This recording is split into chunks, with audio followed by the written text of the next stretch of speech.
पवित्र श्रीमद् भागवत गीता, पवित्र चारों वेद, पवित्र कुरान शरीफ, पवित्र बाइबल, पवित्र गुरु ग्रंथ साहिब, पवित्र कबीर साहिब की वाणी में छुपे हुए गूढ़ रहस्य अर्थात तत्व को जानने के लिए कृपया अवश्य सुनिए जगत गुरु तत्वदर्शी संत रामपाल जी महाराज के मंगल प्रवचन।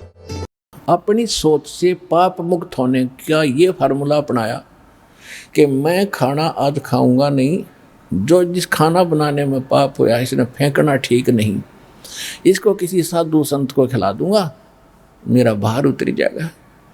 इस उद्देश्य से सारे भोजन को लेकर और साधु की तलाश में निकल लिया। पहले दिन तो परमात्मा थे जिंदा महात्मा के रूप में, और उस दिन जैसे हिंदू साधु होते हैं लाल कपड़े पहन लिए या सिर पर बाल बूढ़ रखा लिया, यानी लाल कपड़े हों तो हम साधु मानते हैं गिरवे, ऐसी वेशभूषा बनाकर रूपांतर करके भगवान बैठ के एक वृक्ष के नीचे, कबीर भगवान। धर्मदास जी की दृष्टि गई, साधु बैठा है, चल बन गई बात।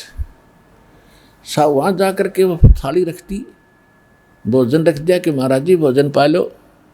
परमात्मा बोले हाँ भाई धर्मदास भूख लगी है। उसने देखा भाई आदमी तो पहचाना नहीं मैंने, लेकिन मेरा नाम बता दिया, कोई जान पहचान का साधु संत होगा, क्योंकि वो पहले बड़े भंडारे करते था, धार्मिक यज्ञ किया करता था, भंडारे हजारों साधु संत आते थे भोजन करने। तो इसलिए उसने सोचा कि कभी भोजन करने आए होंगे, वहाँ पर जानते होंगे मुझे। तो परमात्मा के पास अपना एक करमंडल था, लोटा रखा था पानी का, भरा जल का।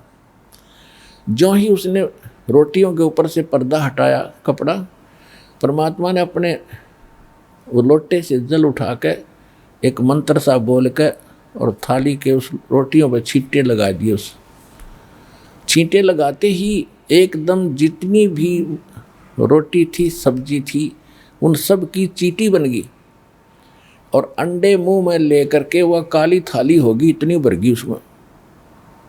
तब अपने उस वास्तविक रूप में आ गए। पहले वाले दिन तो जिंदा महात्मा के रूप में थे। तब कहा रहे कसाई, तेरे तक कसाई भी अच्छा, तूने कहा था हम जीवन ऐसा नहीं करते, ये पाप का भोजन मुझे कराने आया था धर्मदास। जब देखा रे तेरा गजब है, तो वही महापुरुष है, चरणों में पड़ गया, रोए रोए सारी रात रो के काटी, करवट ले ले के भगवान बनेगी क्या, भक्ति मिली नहीं, मेरा तब जीवन नाश हो गया। तो वह भूख मिटाई दाता ने, चरणों में गिर गया कि महाराज मेरे से गलती होगी और मुझे सत्य मार्ग बताओ। ऐसे 4-5-6 बार परमात्मा ने उनके साथ, क्योंकि ये काल है, ये जल्दी सी टकता नहीं, मन तो पुराना रंगया हुआ है, और वो तो ज़्यादा ही शंका युक्त आदमी था, भ्रमित था, जिज्ञासु गणा था, भगवान का बहुत ही अच्छी आत्मा थी। उसके लिए परमात्मा ने बहुत लीलाएं की। तो कहने का भाव ये है पुण्यात्माओं, अब थोड़ी सी आपको परमात्मा की महिमा सुनाते हैं गरीबदास जी की वाणी के माध्यम से। क्योंकि जैसे दास आपको बताता है कि जैसे वर्तमान में जो रामायण है वो तुलसीदास कृत है, और तुलसीदास जी ने लाखों वर्ष पहले घटी हुई घटना रामायण की एज इट इज चित्रार्थ कर दी अपनी चौपाइयों में, तो उनको दिव्यदृष्टि प्राप्त होगी थी। इसी प्रकार गरीबदास जी को परमात्मा ने दिव्यदृष्टि दी थी, सतलोक ले गए थे, अपना वास्तविक स्थान दिखाया था, आंखों देखा परमात्मा का सारा हाल, और परमात्मा से प्राप्त दिव्यदृष्टि से आगे पीछे की सब घटनाएं एज इट इज लिख दी, जो जहाँ जैसी बीती थी, परमात्मा ने जो लीलाएं की थी।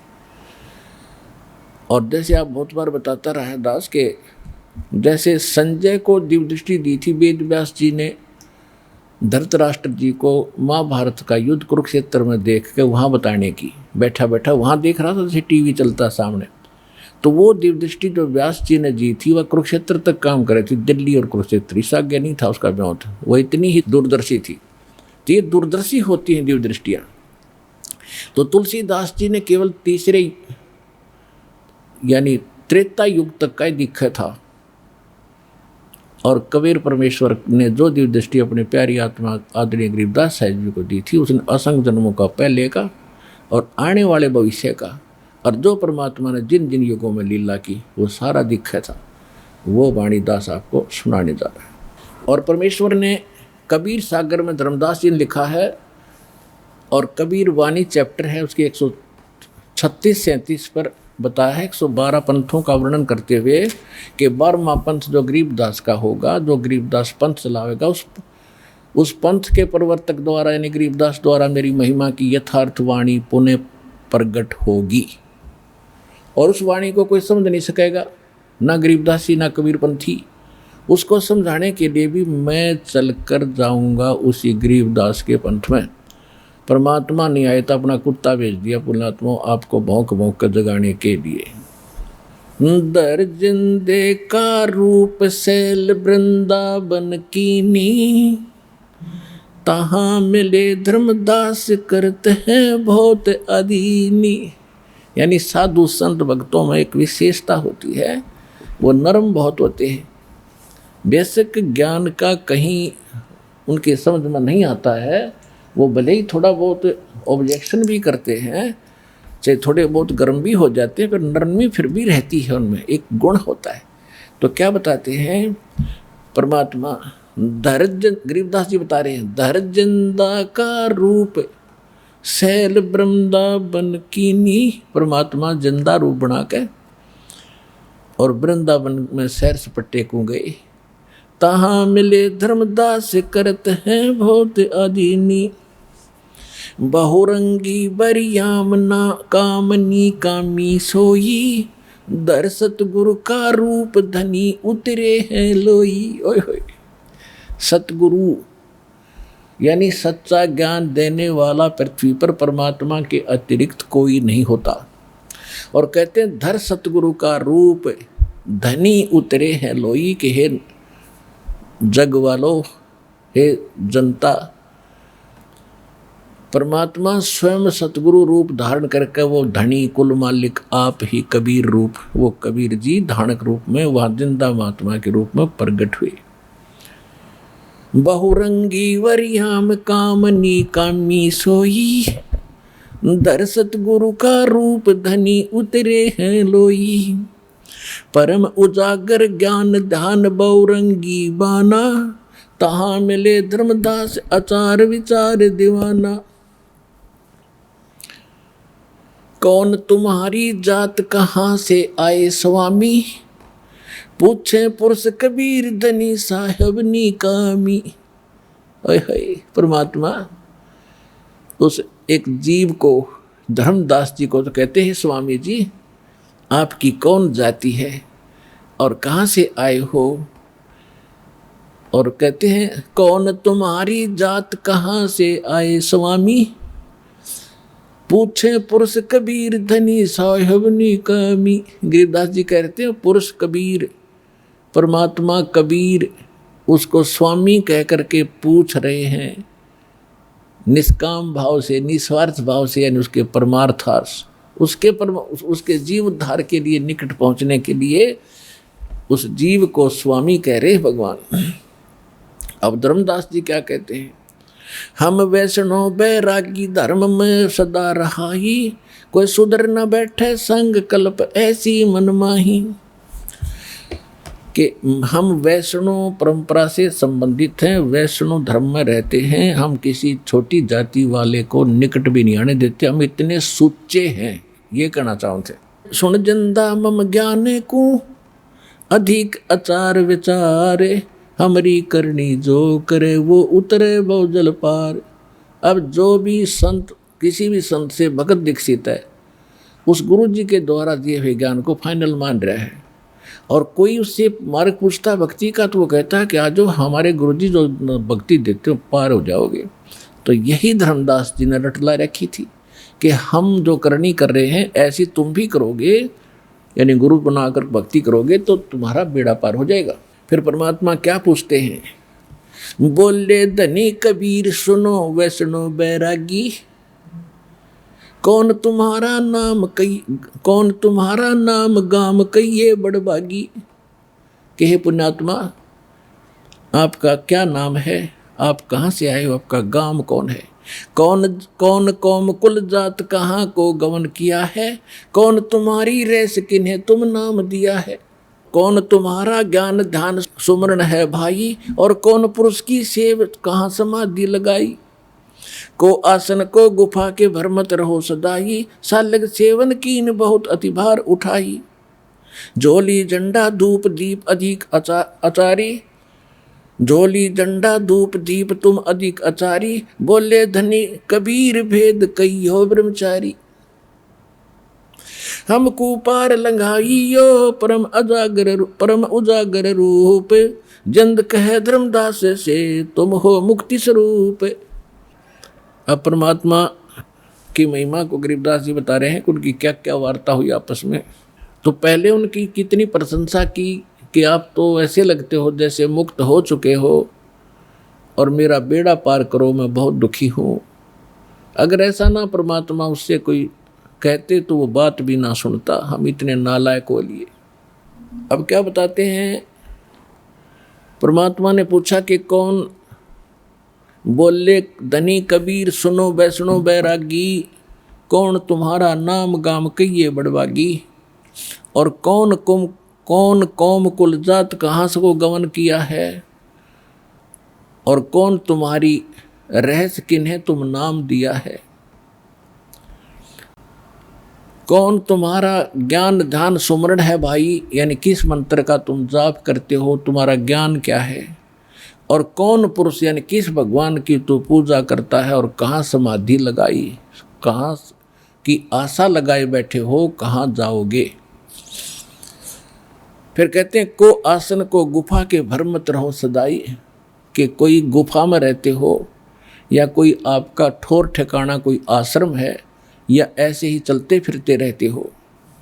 और सालग सेवन कीन बहुत अति भार उठाई, आपने घने ये मूर्ति मारती ठा रखी, साथ में टाली घंटी घुंटी बजान की ले रहे थे कि घना सामान ले रहे हो, आप तो करड़े भगत हो दर्द। और झोली झंडा धूप दीप तुम अधिक विचारी अधिक आचारी, और बोले धनी कबीर भेद कहियो ब्रह्मचारी। और हमको पार लंघाइयो, परमात्मा करे मेरा बेड़ा पार करो, परम उजागर रूप। और जिंद कहे धर्मदास से तुम हो मुक्ति स्वरूप। भगवान कह रहे हैं आपका तो ऐसा लगता है जैसे मोक्ष होया पड़ा है, और मेरे पर भी दया करो, कोई ज्ञान ध्यान बताओ। अब ये बात की तभी वो आगे बात बढ़ी, ना तो सुने भी नहीं, उधर से मुसलमान रूप और फिर अपनी अपनी भक्ति पर काल न सभी दृढ़ करे रखे। अब क्या बताते हैं धर्मदास जी, बांधो गढ़ है गाम नाम धर्मदास कही जे, वैसे कुल कुली जात सुधर की नी बात सुनी जे। सरगुण ज्ञान स्वरूप ध्यान सा लग की सेवा, मन लागिर छड़कंत संत सब पूजे देवा। 68 तीर्थ नान ध्यान कर कर हम आए, और पूजे सालग राम तिलक गलमाल चढ़ाए।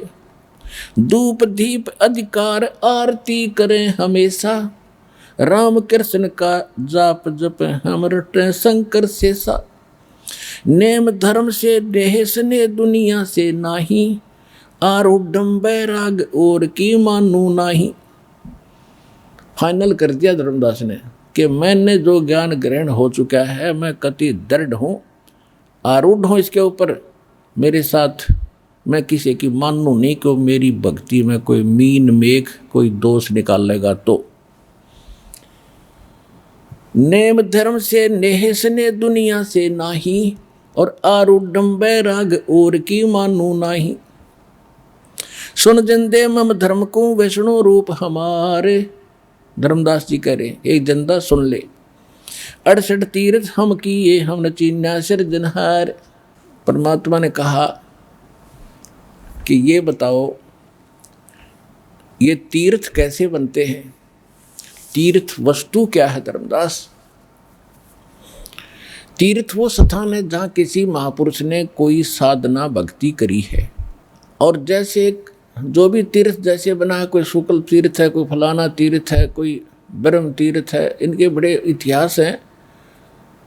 और दास ने आध्यात्मिक ज्ञान गंगा नामक एक पुस्तक है, उसमें बहुत निर्णायक तरीके से लिखा, उसमें आप पढ़ सकते हैं। उन प्रमाण दे रखे हैं कि एक तीर्थ कैसे बने हैं कि एक 90,000 वर्ष की कोई ब्राह्मणी किसी गुफा में रह रही थी। वहाँ पर एक 10,000 वर्ष की उम्र का जवान ब्राह्मण उस गुफा में चला गया घूमता फिरता। अब पहले लाखों वर्ष की आयु थी सतयुग में, लाख वर्ष की, लाख से भी ज़्यादा हो जाते थे। जैसे आजकल पहले 100 मानते थे, 100 से भी ज़्यादा 150 तक भी जीवित रह जाते थे। तो जब वो 10,000 वर्ष की उम्र का लड़का, वो लड़का मान्य जवान था वो, जब वहाँ पहुँचा तो उसने कहा औरत ने कि मैं आपके इंतज़ार में थी, आप मेरे पति, और मेरी माँ ने कहा था कि तेरा पति यहीं आएगा, तू यहाँ बैठी रहना। आज मेरी तमन्ना पूरी होगी। यानी उन्होंने ब्याह कर लिया, ब्याह तय कर लिया। लेकिन फिर उन्होंने सोचा कि कोई ऐसी साधना करें कि अब बुढ़िया जवान हो जा। तो उन्होंने एक स्थान गंगा के किनारे जाकर दोनों ने तपस्या करी। कोई देव प्रसन्न हुआ, उसने क्या मांगा कि हम जवान हो जा, अब बुढ़िया जवान होगी। और फिर उन्होंने जवान हो गए तो फिर क्या क्या होगा तो आपने बेरा में बताऊं नहीं। अब उस स्थान पर वृद्ध तीर्थ माना जाता है और माथा टेकने जाएगा तो मोक्ष होगा। बता, ये तीर्थ है, ऐसे बड़े तीर्थ सारे। दूसरी बात है कि जैसे किसी महापुरुष ने कहीं बैठ कर कोई भक्ति अपनी की है, जो भी उसने जो साधना की है उसके आधार से उसने जो लोक प्राप्त होना था वो हो गया। उसने उस स्थान पर बैठ के भक्ति करी है, कोई साधना अनुष्ठान किया है, तो वो कर करा कर अपना समेट के ले गया वो तो जो भक्ति उसने की। अब ये यादगार है पुराणों में जो लिखा कि उसने वहाँ ऐसा किया, ये देखने जाओ तो वो अलग बात है, प्रमाणित करने के लिए सचमुच है कि नहीं, वो तो सेकंड थिंग, वो तो भक्ति नहीं है। आपका विश्वास ना गया वो लिखे हुए पर तो वहाँ देख कर पक्का विश्वास हो जाएगा इसमें जो लिखा सही है, ये यादगार भी याद। इतनी सी बात है इन तीर्थों की।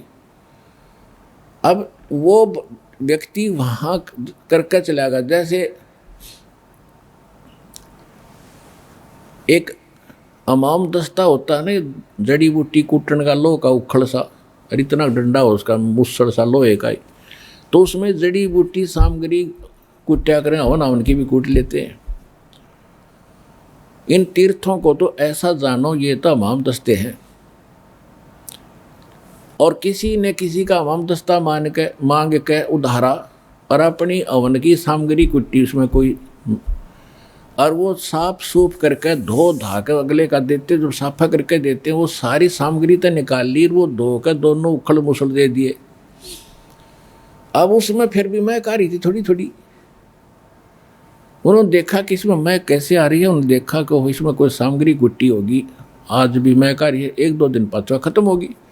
तो जिस स्थान पर कोई साधक साधना करता है वो अपनी सारी भक्ति लेकर चला जाता है। जैसे उसने सामग्री कूटने वाले ने कति झाड़ पूछ कर एक एक दाना निकाल लिया था, और फिर भी वहाँ जाने से उसका थोड़ा सा वातावरण में फर्क पड़ जाता है।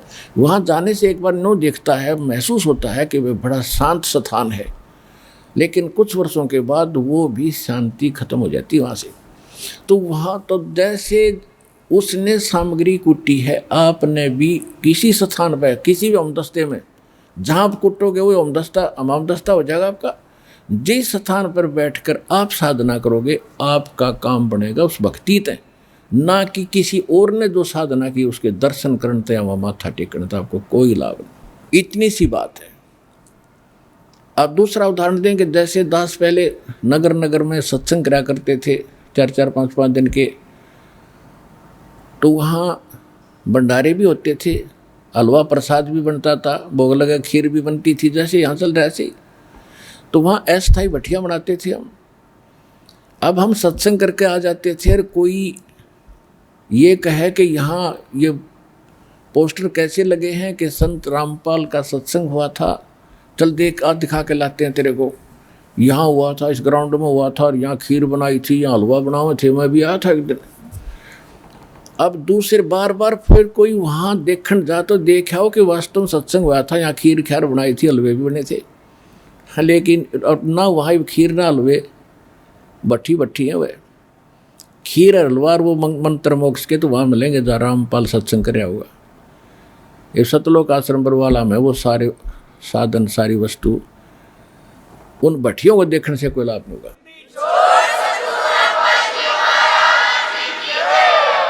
तो जितने भी ये तीर्थ हैं ये ऐसी भट्टी हैं, जिसने जो काम करना था वो करके चला गया, अब वहाँ जाने का कोई यूज नहीं है।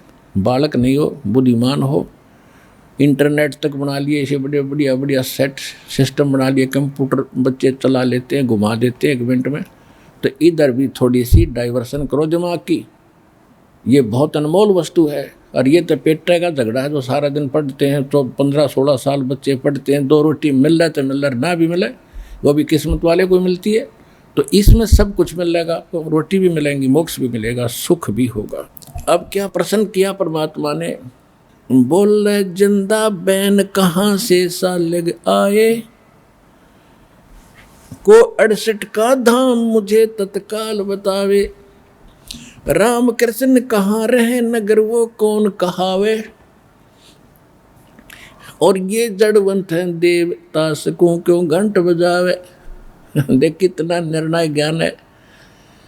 धर्मदास जी सालग्राम की मूर्ति का आगे घंटी बजाओ था बैठे बैठे नु, मूर्ति पत्थर की और पीतल की ले रहा था। तो परमात्मा ये समझाना चाह रहे थे कि राम कृष्ण कहाँ है, कि जो स्वर्ग में है, और राम कृष्ण मिलेंगे तभी तुम्हें लाभ होगा। कहाँ जी, उन्हीं की प्राप्ति के लिए हम प्रयत्न कर रहे हैं। तो फिर ये पत्थर की मूर्ति कह देंगे आपको।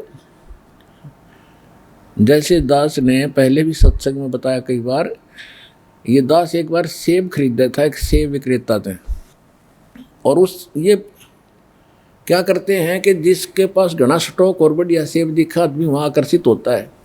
उसने जहाँ उसने एक बना रखी थी रैक सी, उसमें नीचे तो ओरिजिनल सेब थी, ऊपर 2-3 उनमें रैक में पत्थर की इतनी गजब की सेब, उससे भी ओरिजिनल से भी सुंदर मूर्ति बनवा कर नो की नो आकार 10-12 रख रखी। तो शाम के समय उसकी जो सेब शाब थी सब छांट के ले जा, जितनी बची हुई में थे छांटे सब, उनमें जो बच जा बढ़िया पा जा। तो दास ने भी कुछ सेब खरीदनी थी, वो सेब अच्छी थी नहीं। मैं कहने लगा भाई ये दे दे, ऊपर वाली तार के। ने बोला ये नहीं देनी। मैंने सोचा भाई तू पैसे 2 रुपये फालतू ले ले, बढ़िया माल तो देते, ये देनी नहीं ना। मैंने सोचा भाई क्यों नहीं देता। उसने उठा के बाद मेरे उतार के मेरे 3 दे दी, किले पकड़े, और मेरे हाथ में इतना भारा पत्थर वो, और तरह का जो भाई, और दिखे उस ओरिजिनल सेब से भी सुंदर कलर, इतना शानदार बना रखी हुआ पत्थर की। तो कहने का भाव दास का ये है कि उस पत्थर की मूर्ति तो सेब के गुण बताती है, कैसी सेब है। अब उस मूर्ति की ने घर में लिया हुआ और उसने धर ले, और सेब का गुण नहीं दे सकती, वह सेब में लेनी पड़ेगी कहीं मिलोचे। तो परमात्मा बताना चाह रहे हैं कि जो तू ये घंटी बजा पीतल के इन घंटी मूर्ति आ गए, या श्री कृष्ण नहीं है, मूर्ति है उसकी। और श्री कृष्ण तो बात बनी, वो बताओ तू स्वर्ग में, फिर यहाँ टिंडे लेना है तो मथुरा में है, अकल मारी जा रही तुम्हारी। तो पुण्यात्माओं, दास इन अमर वाणियों को अभी इसलिए सुना रहा था क्योंकि आपके हृदय में पहले ये जचा कि कबीर इज गॉड। तो 20 साल के प्रयत्न के बाद आज आप, यानी जो यहाँ आने वाले अधिकतर, ये स्वीकार कर चुके हैं कि कबीर इज गॉड। तो ईब आपका एक बात समझ में आओगी, और फिर आप दृढ़ भक्त बनोगे। और दृढ़ भक्त बिना भक्ति बढ़ नहीं सकती, क्योंकि कोई न कोई डगमा कर देता है। यही हम फेल होते रहे। राम कृष्ण कहाँ रहे कौन वो नगर कहावे, और ये जड़वंत है देवता से क्यों घंट बजावे। ये तो जड़ है, जड़। इनका के पत्थर पीटे, घंटी पीटे है, वो तो जो स्वर्ग में बताओ आप वहाँ रहते हैं राम कृष्ण। सुने गुने नहीं बात ये पत्थर धात पत्थर के स्वामी, और कहाँ भर में धर्मदास चीन निज पद निज धामी निकामी। यानी इसमें कहाँ भटक रहे हो आप, वास्तविक ज्ञान ग्रहण करो, उससे बात नहीं। राम कृष्ण कोटों गए वो धनी एक का एक, जिंद कहे धर्मदास से बूझो ज्ञान विवेक। ये रामकृष्ण ने करोड़ों मर लिए तेरे, अरो मालिक जो का तू है, तो कुछ विवेक से ज्ञान को ग्रहण करो, लकीर के फकीर मत बनो। बूझो ज्ञान विवेक एक निज निश्चय आनम, दूजा दोजख जात कहाँ पूजो पासानम। जठरग्नि से राख साख सुनियो धर्मदासा, और तज पत्थर पाषाण छोड़िया बुद्धि आशा। या बुद्धि यानी जो आशा तो लगा रहा है, या कमजोर आशा है, इसे मोक्ष नहीं होगा, ना ये भगवान है। कहते जठरग्नि में राख साख सुनो धर्मदासा, कि जिसने माँ के पेट में भी तेरी रक्षा करी। जठराग्नि जहाँ जले थी, जहाँ पर बच्चा पलता है बनता है माँ के गर्भ में, उसके साथ में ही मालिक ने एक ऐसी इंडस्ट्री ला रखी है पेट में। हम खाना खाते हैं, हम तो 10 मिनट में इसमें डाल कर निश्चिंत हो जाते हैं, ये करें वो करें, उसके बाद तो अंदर फैक्ट्री चालू होती है। हम कच्चा पक्का बनाते हैं, क्योंकि रोटी कति घनी फूक जाए तो वह काम नहीं करे, और फिर उसके बाद पुनः उनको फूका जाता पेट में। इनको फूकने के लिए आप सिंपल सी रोटी सब्जी बनाने के लिए कुकर नारा लाओ, ये बना रखे कुकर, सीटी मारें, आग नरी जलाओ, जब जाके सब्जी थोड़ी सी नरम होती है, और फिर अंदर फिर परमात्मा उसको, वो परमात्मा की फैक्ट्री जो अंदर जठराग्नि जिसको कहते हैं, वह फिर से इसको कत्ती फूक के और इसमें से न्यारे न्यारे अंश बना के और मल अलग करके, पेशाब अलग करके और अलग से डिश करती है। और वहाँ इतनी गर्मी होती है, जब इसको पुनः जलाया जाएगा तो वहाँ कितनी हीट होगी, और उसका ना उस हीट का ना किधर शरीर पे इफेक्ट, ना उस छोटे से मासूम बच्चे के शरीर पे आंच नहीं आने देता जाता। तो कहते जिसने तेरी रक्षा वहाँ करी वो है समर्थ, वो है पूर्ण परमात्मा। और सारे ब्रह्मांडों को रच के जिसने रचा है उसका ध्यान दो, जिसमें गीता ज्ञानदाता भी कहता है कि तू तत्वदर्शी संत की प्राप्ति के उपरांत परमेश्वर के उस परम पद की खोज करनी चाहिए, जहाँ जाने के बाद साधक फिर लौटकर संसार में कभी नहीं आते। और जिस परमेश्वर ने सब ब्रह्मांडों की रचना की है, जो सबका सृजनहार है, कहते उसको उसकी पूजा कर और ये अपने मनमुखी साधनाएं त्याग दे।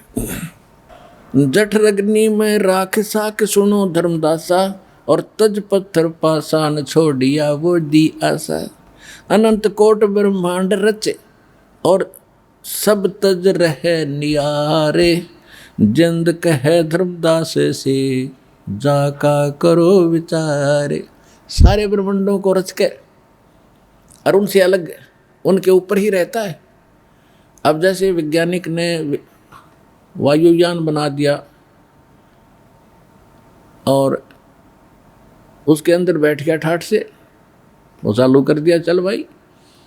अब वो वैज्ञानिक उस जहाज ने सिर पर नहीं ठा रहा, उसके अंदर बैठा और बैठा अपना भोजन करा, उसके अंदर यह सारे सिस्टम हो रहे। तो इसी प्रकार परमात्मा ने सब ब्रह्मांडों को बना कर छोड़ दिया, उसमें चाबी भर दी वचन से, अरे उन पर घूम रहे ठाठ से, उनको क्या सिर दर्द है। तो विज्ञान, इस नकली विज्ञान में अंतर हो सकता है, कोई डिफेक्ट आ सकता है, उस मालिक के विज्ञान में कोई अंतर नहीं आ सकता। जो उसने बोल दिया सो फाइनल होता है।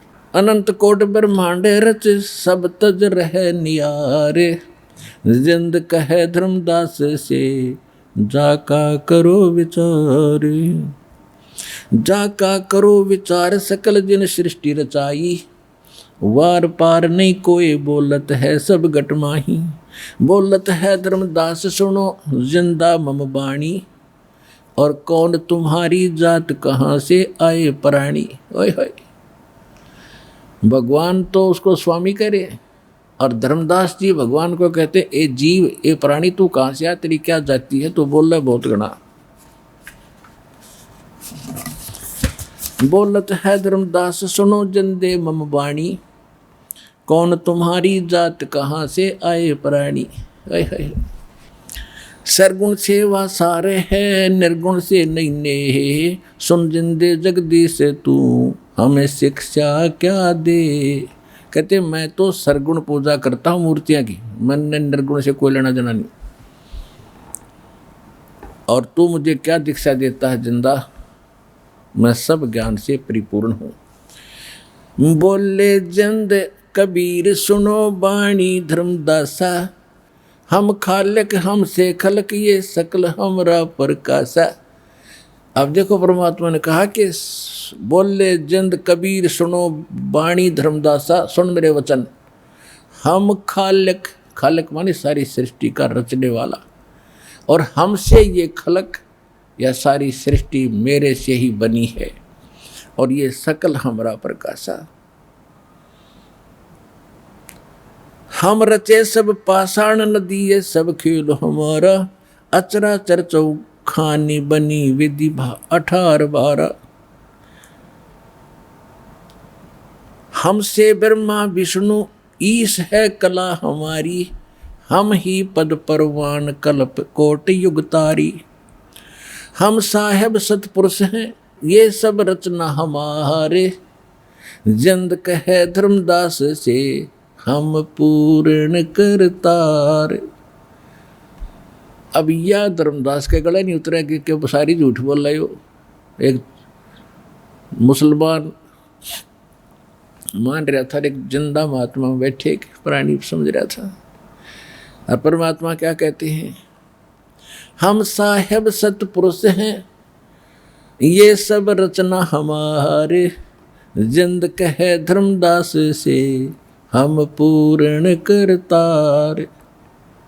अरे फिर भी दग क्या एकदम करे, क्या बात कर रहे हो, आपने शर्म नहीं आती, एक 2 कोटि के जीव और अपने आप को भगवान कहते हो। परमात्मा फिर अंतर्ध्यान हो गया।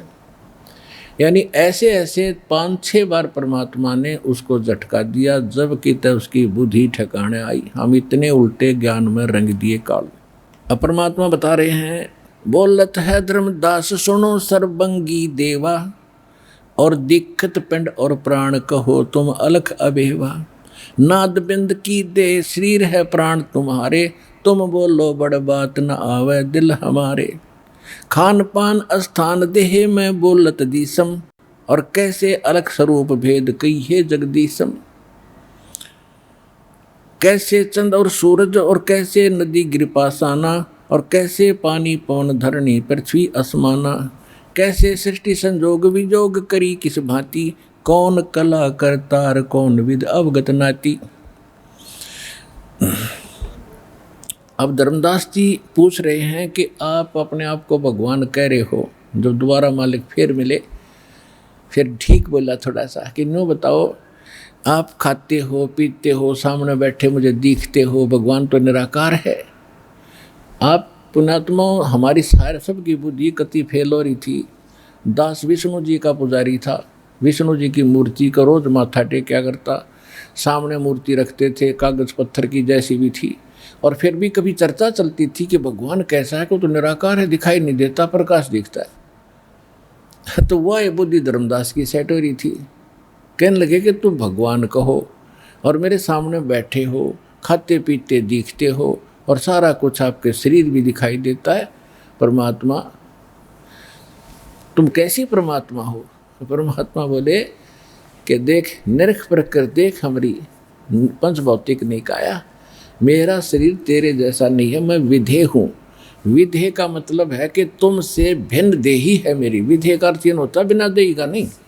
विधेय जैसे विज्ञान है, यानी विशेष ज्ञान को विज्ञान कहा, तो विधेय का अर्थ है तुमसे भिन्न विशेष देही है मेरी, आप जैसे 5 तत्वों की नहीं है। यजुर्वेद अध्याय नंबर 40 के मंत्र नंबर 8 में ये स्पष्ट किया है कि सप्रियागात शुक्रम अकायम ऐसनाविरम अपाप बिंदम कबीर बनीसी स्वयं भू परिभू व्यवधाता। सारे ब्रह्मांडों का रचने वाला, सबसे पहला देहधारी, प्रियागात सप्रियागात, वो सबसे पहला देहधारी है। लेकिन उसकी जो शरीर है उस परमात्मा का, शुक्रम अकायम ऐसनाविरम। अभी नानाडिया ने, जो वेद के ज्ञानियों ने अकायम शब्द पकड़ लिया, अकायम माने बिना काया का, उसमें शुक्रम अकायम ऐसनाविरम लिखा है। शुक्रम माने माता पिता के बीज से, शुक्र कहते हैं उसको, और उससे बनी हुई काया नहीं है, और असनावीरम है, उसमें नाड़ी तंत्र नहीं है। तो अकायम भगवान निराकार होता तो अकाय में लिख देते, सुक्रम और बिना स्नायु का क्यों लिखा उसमें? स्नायु मन स्नायु नाड़ी, तो उसमें लिखा है कि सप्रयागात वो सबसे पहला देहधारी है, लेकिन उसकी जो शरीर है शुक्रम अकायम अस्नाविरम अपाप बिंदम, उसका परमात्मा का निर्विकार शरीर है, उसमें कोई दोष नहीं है। उसकी नाड़ी तंत्र से और माता के पिता के से उस बीज से बना हुआ वो नहीं है, शुक्र से बना हुआ नहीं है, वो है। और वो स्वयंभू है, वो कबीर मनीषी, वो सबसे वो सतगुरु मनीषी विद्वान वो कबीर देव है, कबीर साहब है उसका नाम। तो यहाँ परमात्मा वही बता रहे हैं कि नरक पर कर देख निपस भौतिक हम रह काया, हमारा शरीर तुम्हारे जैसा नहीं है। बोलत जिंद अबंध सकल गट साहेब सोई, निर्वाणी निज रूप सकल से न्यारा होई। हम ही राम रहीम करीम पूर्ण करतारा, हम बांधे सेतु संग चढ़े पदम 18। हम ही रावण मारा लंक पर करी चढ़ाई, हम ही 10 सिर मारे देवताओं की बंद छुटाई। अब जैसे पुण्यात्माओं दास ने भी आपको प्रमाणित किया था कि जो भी इस पद पर विराजमान हैं, जो अच्छी आत्मा जैसे राम जी थे, श्री राम थे, तो ये भी भगवान के वो बच्चे थे। कुछ दिनों में जो पुराने भक्त उनका तो सारी बात जो दास संकेत करता हुआ समझ में आओगी कि अब ये समय है जिसमें कंप्लीट कोर्स ऑफ वर्शिप मिलेगा आपको। और ये इतने गजब के मंत्र हैं, थोड़े मंत्रों से आपने ढेर सारा पुण्य मिलेगा। जैसे गरीबदास साहिब जी ने कहा कि सतनाम पालड़े, 2 अक्षर का सतनाम है वो, रंग होरी हो और 14 लोग चढ़ावे राम रंग होरी हो, और तो ना तुले तुलाया राम रंग होरी हो। एक श्वास उस श्वास से जो कीमत सांस के मंत्र की, एक मंत्र की, सतनाम की कितनी कीमत बता दी है कि उस एक बार के सिमरण पूरे संत लेकर अपने आप नहीं कितने सुना कर बांटे जाओ, से कोई लाभ नहीं होगा। हर एक चीज़ मर्यादा काम करती है। इस दास से वो मंत्र लेकर और फिर मर्यादा में रहते हुए एक सांस का सिमरण आपका कितनी कीमत देगा आपको। हम एक छोटा सा सरपंच बन जाए, उस समय ने सोचा घना काम बन गया। कोई चेयरमैन बन जाए, उसमें ने सोचा बहुत ही बड़ी उपलब्धि होगी। कोई MLA बन जाए, ने सोचा काख पीटा पता नहीं के पा लिया। और मंत्री, मुख्यमंत्री, प्रधानमंत्री एक टुकड़े का बन जाता है तो घनी ऊंची अपनी महिमा मान लेता है। परमात्मा कहते हैं कबीर सब जग निर्धना, धनवंता ना कोय, धनवंता सो जानियो जिस पर राम नाम धन होए। राम नाम का धन कौन सा होगा? राम नाम जप कर थर होई, ओम सोहम मंत्र दोई। ये क्लियर भी कर दिया गरीबदास जी ने कि राम नाम ये है, इसको जप कर स्थायी स्थान प्राप्त करो। और ये है वो सतनाम 2 अक्षर का, बार बार नहीं बताऊंगा। तो यहाँ बताया कि सतनाम पालड़े रंग होरी हो, एक तखड़ी के एक पालड़े में एक सांस के नाम की कीमत दर दो। और 14 लोक चढ़ावे राम रंग होरी हो, 3 लोक पासंग धर रंग होरी हो, तो ना तुले तुलाया राम रंग होरी हो। कि अगर तुम यहाँ खुशी मनाना चाहते हो तो इस राम नाम की भक्ति कर ले। राम के रंग में रंगने के बाद फिर यहाँ का सुख भी तुम्हें तभी प्राप्त होगा। न नकली होली करते हो, लाल पीले कपड़े कर लेते हो, इससे कोई लाभ नहीं होगा। कल किसी का उकचुक हो जाती है, कोई डेथ हो जाती है, मना के दिखाओ होली। एक भगत कह रहा था हमने 11 साल हो गए कोई त्योहार नहीं मना लिया। हमारे परिवार में कोई ऐसी मृत्यु हो जाती है, कोई रिश्तेदारी में हो जाती है, हमने त्योहार मना के नहीं देख लिया। तो परमात्मा कहते ये होली राम रंग की होली ग्रहण करो तुम, इसमें फिर होली भी या असली होली तय। तो कहते हैं इस सतनाम का एक मंत्र की इतनी कीमत है। जैसे इस दास का जन्म किसान परिवार में हुआ और हमारे घर पर ये सेठ लोग, बिजनेस व्यापारी, गेहूँ बाजरा ज्वार सौदा लेने आते थे। तो हमारे पिताजी पहले कहते थे भाई लाला जी आपकी तखड़ी दिखा, इसके में इसमें गड़बड़ ना होनी चाहिए। उधर पर दिखाता था लो जी। और थोड़ी बहुत त्रुटि होती थी तो उसी कणक से जैसे गेहूँ तोलना हो, थोड़े से 4 10-20 गेहूँ उठाए दाने और एक साइड में डाल दिए, वो एररलेस होगी, उसमें त्रुटि नहीं रही, वो पासिंग कह रखी मानी जाती, वो पासिंग तो उसमें पड़ी ही रही थी, वो सौदे में नहीं आती थी। और उसी तरह बट्टे रख देते थे फिर, और दूसरे पलड़े से फिर भर भर कर तोल के वो 10, 20, 50, 100 मन गेहूँ तोले जाते थे। तो सौदा तो वो गेहूँ का वो था, 100 मन 50 मन जो लिया उन्हें, और वह पासिंग 4 दाने पड़े थे वो एक साइड में, वो सौदे में नहीं आते।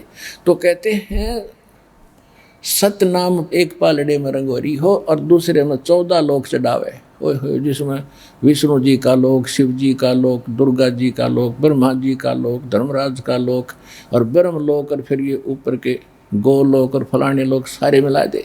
ये तो एक पालड़े में धर दे, इनकी कीमत खाक नहीं है उसके सामने। और 3 लोक पासिंग धरे, पृथ्वी का पूरी पृथ्वी, स्वर्ग लोक और पाताल लोक पासिंग धरे, तो ना तुला तुला राम रंगोरी। ये आपने पता नहीं, दास ने पता कि सचमुच सच्ची बात है।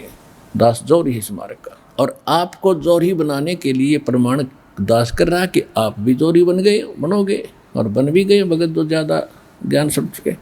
तो क्या कहा है कि 3, तो कहने का भाव तो दास आपको बता रहा था कि इसमें एक वाणी, क्योंकि ये है सूक्ष्म वेद, सवसम वेद यानी तत्व ज्ञान, इसमें एक एक वाणी में घड़े गुड़ रहे थे, इसलिए ये समझ में नहीं आई किसी के। आज तक पटक का मर गए, पता नहीं क्या कह रखा है। यहाँ कह रहे हमने पुल बांधा, हमने रावण मारा, राम का भी उतना था उसको कुछ करने का। परमात्मा ने वो पत्थर भी परमात्मा ने हल्के किए थे। कबीर साहब ने जो मुनिंद्र रूप मारे थे त्रेता युग में, एक पहाड़ को हल्का किया था। कभी सुनाएंगे आपको कथाएं, जब परमात्मा के प्रगट दिवस पर विशेष लीला ही सुनाएगा दास आपको, अगले समागम जो आने वाला है। तो कहने का भाव है कि उसमें वो भी परमात्मा ने दया करी थी, क्योंकि ये राम कृष्ण भी उसी के बच्चे हैं। ये घने भक्ति धन के संग्रहित था, घने भक्ति धन थे, और वो भक्ति इस समय प्राप्त करी थी उन्होंने, किसी युग में, किसी कलयुग की इस पिछली पीढ़ी में। और जो पार नहीं होंगे वो काल के फंस जाएंगे। और ये इतनी कमाई आप तो रोजाना ना जाने कितने सांस का सिमरण करते हो, और एक सिमरण की इतनी कीमत, और सारे जीवन में पता नहीं कितनी कमाई कर लोगे। और यदि आप पार नहीं हुए फिर फंस गए काल के। स्वर्ग में राजा बना, स्वर्ग का देवता बना देगा, माँ स्वर्ग में ले जाएगा, सबको अलग अलग जो भक्ति करे और सबकी न्यारी न्यारी स्थानों पर, आपको भिन्न भिन्न स्थानों पर इसका बेनिफिट देगा। साथ में इसका अपना एक कमीशन है वो लेता है, और पूंजी आपकी खत्म होगी। अरे रामकृष्ण हर की फिर भी गणियाँ बच जाती है। ऐसे जो पुण्यात्मा बनते हैं तो उन्हीं में से ये फिर सिलेक्ट करता है, अपने पुत्र रूप में पैदा करता उन आत्माओं को। उनकी पूंजी तो वह अपनी ओर से, अरे उसके उनको दुरुपयोग करके उनको पाप का भागी और बनवाता है। और जहाँ जब वो रामकृष्ण रूप में जब विष्णु जी आए, विष्णु जी भी तो उसी के बच्चे हैं, तो विष्णु बने किसी, वो भी कभी इस कलयुग में मालिक की पूजा कर रहे हैं, तो उनको जब दुख होता है तो वो भी साथ वही देता है जाके। जब रावण नहीं मर रहा था, पसीने आ गए थे उसके रामचंद्र जी के, जब परमात्मा ने जाके गुप्त रूप से जब उसकी नाभि में ठोका था तीर, वो तो सामने बराबर का योद्धा था, राम के तो छक्के छुड़ा रखे थे उसने रावण ने। तो कहने का भाव ये है, कहते धनी का जगत का पेख ना पेखा, धनी का नाम ना लेखा। जो कर रहा था उसका पता भी कोई नहीं क्या। तो यहाँ वो बता रहे हैं कि हमने ही कराया था सारा काम। तुम रामकृष्ण को तो सिर्फ एक महिमा दी थी कि इनके पुजारी हैं, भक्ति की आस्था बनी रही। इस कलयुग तक भक्ति की आस्था बनाए रखने के लिए आपके हृदय में मालिक ने स्वयं आगे ना आकर के, चाहे को किसी की पूजा करे, उसी में के माध्यम से जाकर उसका फल दे आए। और काल ये चाहता है कि भक्तिहीन हो जा, इसी भक्ति कराऊं करती नकली, और ये भगवान से आस्था उठ जाए। जैसे सारा चीन नास्तिक बनवा दिया, महात्मा बुद्ध बेच गए, रूस नास्तिक कर दिया। अरे थोड़े कुछ दिनों में यहाँ भी नास्तिक ऐसे हो रहे थे, हम के कौन सी भक्ति करें थे, माया माया लूटने की होड़ ला रखी थी, बस किसी तरह बन जाओ। तो ये चाहता था कि भगवान से दूर हो जाए, गलत साधना करें, भगवान से कोई लाभ मिले नहीं, और ये फिर खत्म हो जाए कहानी। और भगवान ने चाहा था किसी प्रकार इस युग तक, इस समय तक इनमें थोड़ी बहुत आस्था भी जागती रहेगी ना, तो फिर थोड़ी भी जोत जलती रह जाए, उसमें और घी डाल दो, फिर शुरू होगी नो की नो भरेगी। तो दास डाल लेगा सत भक्ति का घी आपकी जलती हुई जोतों में, ये फिर प्रफुल्लित हो जाएंगे।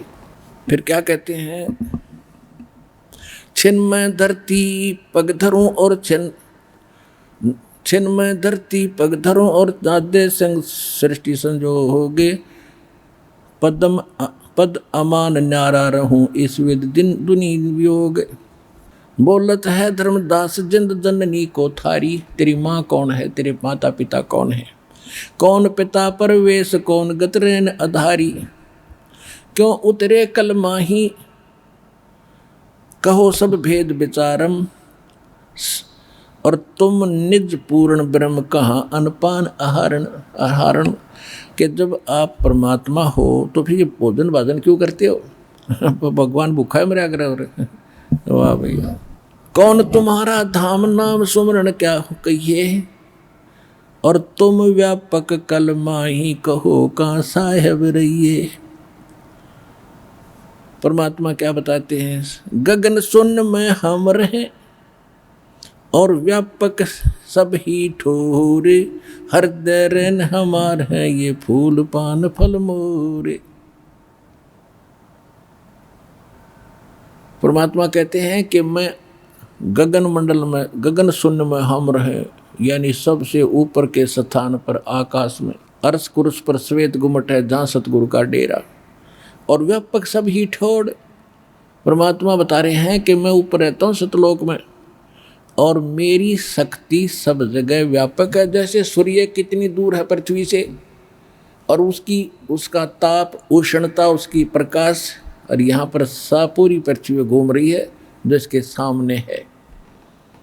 इसी प्रकार परमात्मा बताते हैं मैं कहीं पर भी हूँ, मेरा रेंट विशेष ठिकाना तो वहाँ पर है, लेकिन वहीं से मेरी शक्ति सब जगह काम करती है। जिंद कहे धर्मदास सुनो सतगुरु की बाणी, हम ही संत सुजान हम ही हैं सारंग पानी, हम उतरे तुम काज सुन से किया पियाना।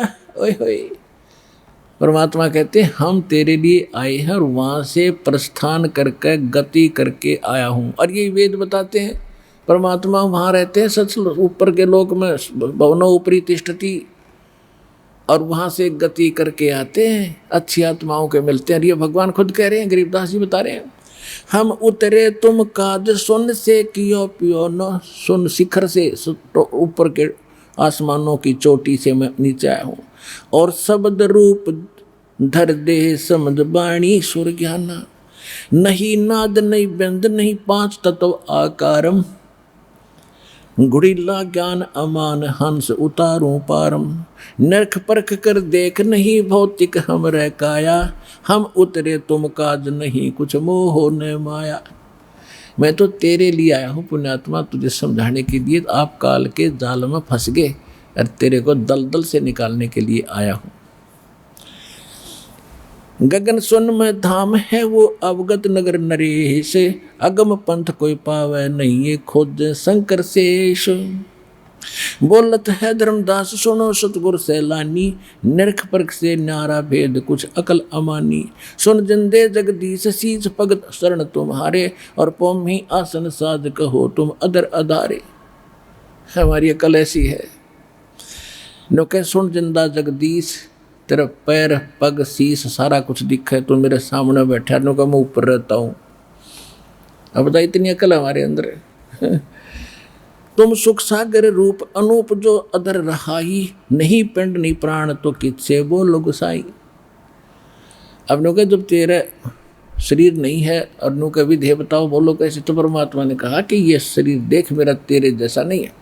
सुन गगन में हम बसे पृथ्वी आसन थी हीरे, धर्मदास धोखा दिला तुम छानो नीर और खीर, ना मैं जन्मूं ना मैं रूहूं और नहीं आऊं जाही। अब जैसे तुम जन्म मर के आते जाते हो ना, ऐसा मेरा आना जाना नहीं है। शब्द विहंगम सोने में ना मेरा धूप न छाही, बोले जिंद सुनो धर्मदासा हमरे पिंड प्राण निश्वासा, गर्भ योनि में हम नहीं आए मादर पिदर ना जननी जाए। शब्द स्वरूपी रूप हमारा क्या दिखलावे आचार विचारा, सत्तर ब्राह्मण की है हत्या, जो चौका तुम देवो नित्या।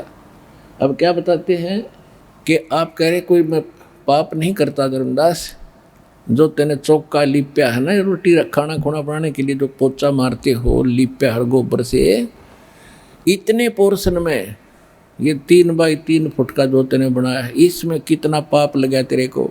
सत्तर ब्राह्मण की है हत्या, जो चौका तुम देवो नित्या। और ब्राह्मण से हत्या जो होई, जल स्नान करत है सोई। एक ब्राह्मण यानी भगत की हत्या का तुम कितना पाप बताते हो, एक ब्रह्म हत्या का, और कितने सुमन कर लो उससे भी पाप ना कटे।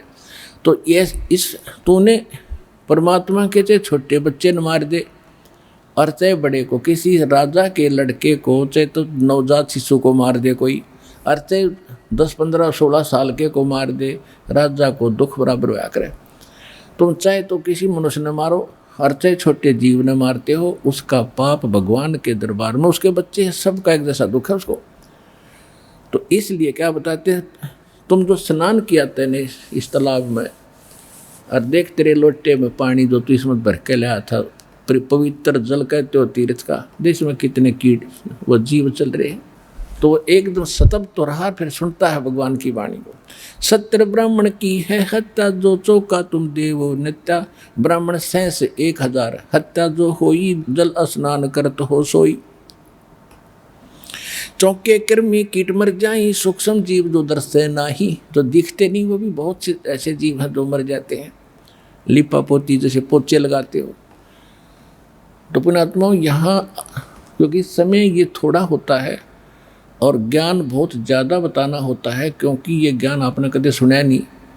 रामकृष्ण की महिमा तो थोड़ी बता दें तो भी आप सारी समझ जाते रहे, घंटे में सारा कुछ फैसला हो लेता आपका, हमारा प्रवचन का भी आप सुन लेते।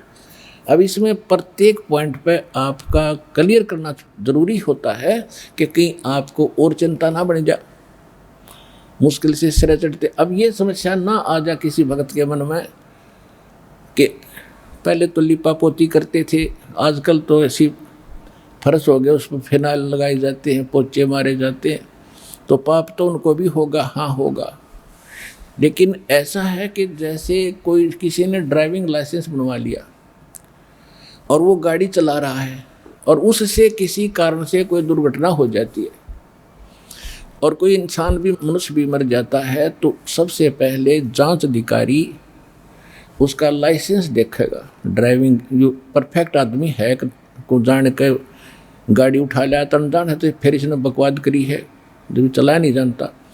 तो यदि जिसके पास लाइसेंस है उससे कोई दुर्घटना हो जाती है तो वो 100% बरी हो जाता है लगभग। एक उसको सिर्फ यह है कि जान के मारा नहीं, कोई गाड़ी में गड़बड़ होगी, उसका बचाव बहुत हो जाता है।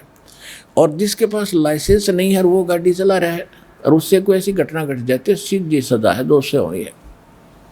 तो और जिसके पास डुप्लीकेट लाइसेंस है वो भी दोषी, वो भी सीधी सजा।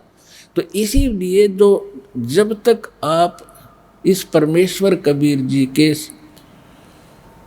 वो सच्चे या तो भगवान आए थे या इस दास को भेजा अभी तक, या जिन महापुरुषों को मालिक ने आदेश दिया था उनको कंप्लीट कोर्स आगे बताने की आज्ञा नहीं थी।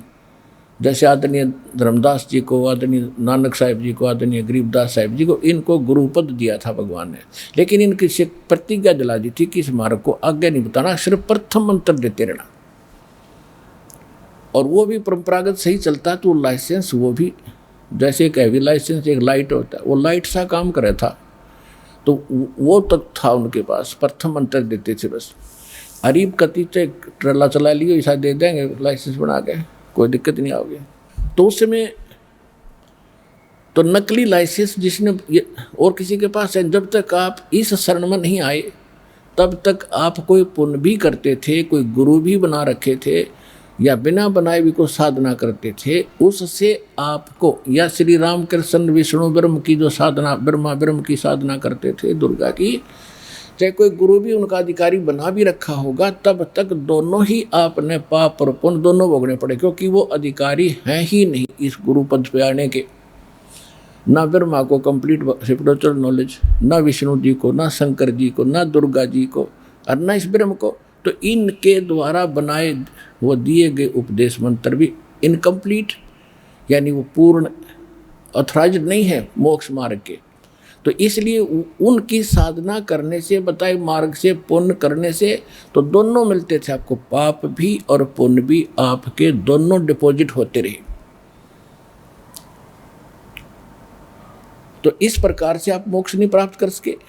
और अब क्या होगा, अब आपका जो लाइसेंस बनाया जाएगा इसमें आपसे अब जैसे आपके वो पाप नहीं लगेंगे जो पोछा लगाते हो, कहीं स्नान भी करते हो, अपने कार्यवश आते जाते भी हो, और किसान खेती करता है उसमें इतना पाप बताया कि 1 हलाई और 1000 कसाई, इतना पाप एक किसान को लगता है। 1 हलाई में, हलाई बोलते हैं 1 एकड़ जमीन 200 फुट लंबी 40 फुट चौड़ी, इस क्षेत्र में हल से ऐसे गुड़ाई करते थे, चक्कर काट काट के हल से। तो इस इतने पोर्शन में इतना पाप आली को हो जाता है, 1000 कसाई को पाप लगता है। अब फिर उसे पुण्य भी होता है, जब खेती वो तैयार करता है, जीव जंतु ना जाने को पशु भी खाते हैं, पक्षी भी खाते हैं, और चींटी भी ले लेकर बिलों में घुस जाती है, वो पुण्य होता। तो दोनों लिख दिए जाते हैं, उसके पाप भी और पुण्य भी। ऐसे ही मजदूर कस्सी से काटता है, ना जाने कितने कीड़े मकोड़े काटता है, तो वो पाप उसके अलग लिखे जाएंगे। तो इसी पर जब हम इस परमात्मा की भक्ति से इस मंत्र सतनाम दास से उपदेश ले लोगे, फिर आप पर ये लागू नहीं होंगे, क्योंकि आप ट्रेंड कर दिए गए हो। इच्छा कर मारे नहीं, बिन इच्छा मर जावे, कह कबीर तास का पाप नहीं लगावे। और फिर लाइसेंस हो गया, तो अब आपके पाप नहीं लगेंगे, जान के करियो ना।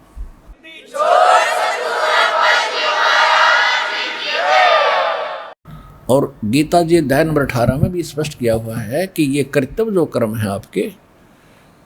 अर्जुन ने पूछा जी पाप तो इनमें भी होता है कि जब तुम्हें परम संत मिल जाएगा, उससे लाइसेंस आपको मिल जाएगा, यानी उपदेश मिलने के बाद ये कर्तव्य कर्म है, इनके पाप नहीं लगा करते। जो जैसे खेती करता है, कोई अपना मजदूरी करता है या आता जाता है अपने कामवश, इनसे पाप नहीं लगते। फिर उस पूर्ण संत से दीक्षा लेने के उपरांत फिर क्या बताते हैं कि आप कहाँ से आए हो धर्मदास जी। धर्मदास जी ने कहा कि मैं बांधवगढ़ से आया हूँ, मथुरा में। बांधवगढ़ यहाँ से कितनी दूर है कि लगभग 250 कोस, यानी 750-800 किलोमीटर। तो कैसे आए हो धर्मदास जी? भगवान ने पूछा कि पैदल आया हूँ महाराज। पैदल आया हूँ जी मैं। धार्मिक व्यक्ति थे कि परमात्मा ने कहा कि वहाँ से पैदल आते या गाड़ी जोड़ के लाते, कार मारते, पाप तो वही लिखे जाएंगे ना जिस उद्देश्य से जा रहे हो। तो वहाँ से यहाँ तक आपने कितने कदम रखे? पृथ्वी ऊपर पग जो धार है, करोड़ जीव एक दिन में मारे।